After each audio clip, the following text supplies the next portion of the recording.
পানি পর্যন্ত হয় না, খাওয়ার পানিটা পর্যন্ত মালয়েশিয়া থেকে কিনে আনতে হয়। তবে সেই রাষ্ট্রটা পৃথিবীর 7-8টা ধনী রাষ্ট্রের একটা কেমনে হইল? তারই বন্দর বেচা হয়েছে। পৃথিবীর সবচেয়ে হাইটেক 4-5টা বন্দরের একটা হচ্ছে সিঙ্গাপুর বন্দর। কথায় কথায় এগুলোর ভিতরে ষড়যন্ত্র খোঁজা, দেশ বেচা দিবে। ভাই, আমেরিকা এত শক্তিশালী দেশ, সে চিটাগং বন্দরে ঢুকতে চাইলে আপনি কোনোভাবে ঠেকাইতে পারবেন না। এই বাংলাদেশিরাই তো, সবুজ পাসপোর্টধারীরাই তো দেশ বেচছে। দেশের টাকা লুটপাট করছে কারা? বাংলাদেশিরাই তো বেচছে। চিটাগং বন্দর নিয়ে আমরা বলেছি যে চট্টগ্রাম বন্দরকে আধুনিকায়ন করবার জন্য আমার জাতীয় স্বার্থ, আমার স্বাধীনতা, সার্বভৌমত্ব সবকিছু মাথায় রেখে যেটা যেটা করা দরকার সেটা আমাদের করতে হবে। কারণ পিছনে ফেরার সুযোগ নাই। আপনি স্মার্টফোনের জমানায় কোনোদিন আর ইন্টারনেট ছাড়া বাস করবেন, এই আলোচনা আপনি আর করতে পারবেন না।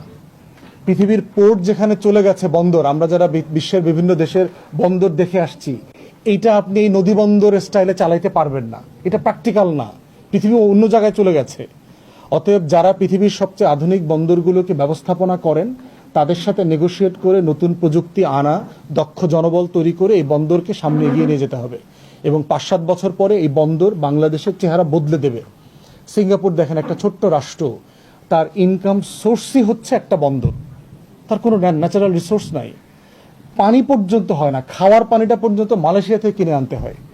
তবে সেই রাষ্ট্রটা পৃথিবীর 7-8টা ধনী রাষ্ট্রের একটা কেমনে হইল? তারই বন্দর বেচা হয়েছে। পৃথিবীর সবচেয়ে হাইটেক 4-5টা বন্দরের একটা হচ্ছে সিঙ্গাপুর বন্দর। তাহলে আমরা এই দুবাই যে ডিপি ওয়ার্ল্ডের ব্যাপারে চুক্তি হচ্ছে এবং আরো কয়েকটা কোম্পানির সাথে যে আলোচনা চলছে, যেটাকে ধারণা করা হচ্ছে পতেঙ্গা বন্দর, তারপরে চট্টগ্রাম বন্দর, নিউ মোরিং টার্মিনাল যেটা আছে, কন্টেইনার টার্মিনাল, থার্ড হচ্ছে এখানে একটা ইকোনমিক জোনের আলোচনা চলতেছে। এই সব কিছু মিলে বিভিন্ন দেশ এবং কোম্পানি প্রায় $2 বিলিয়ন ইনভেস্ট করবে, প্রায় 25,000 কোটি টাকা। এই অপরচুনিটি আমরা মিস করতে চাই না। আর কথায় কথায় এগুলোর ভিতরে ষড়যন্ত্র খোঁজা, দেশ বেচা দিবে। ভাই, আমেরিকা এত শক্তিশালী দেশ, সে চিটাগং বন্দরে ঢুকতে চাইলে আপনি কোনোভাবে ঠেকাইতে পারবেন না। সে তার এত ইনস্ট্রুমেন্ট আছে, সে এত পাওয়ারফুল প্লেয়ার, আপনি কিচ্ছু করতে পারবেন না। আপনার বাংলাদেশ বন্দর রাইখাই বাংলাদেশিদের হাতেই সে এখানে খেলতে পারবে। কারণ দালাল এই দেশে অভাব নাই ভাই। এই দেশ বেচছে কারা গত 17-18 বছর ধরে? এই বাংলাদেশিরাই তো, সবুজ পাসপোর্টধারীরাই তো দেশ বেচছে। দেশের টাকা লুটপাট করছে কারা? বাংলাদেশিরাই তো বেচছে। অতএব ওইটা আপনি ঠেকাইতে পারবেন না। ওইটা যেটা করতে হবে, আমাদের নিজস্ব সিকিউরিটি সিস্টেম ডেভেলপ করতে হবে। ডেভেলপ করে আমার স্বাধীনতা, সার্বভৌমত্ব, আমার মেরিটাইম সিকিউরিটি রক্ষা করতে হবে।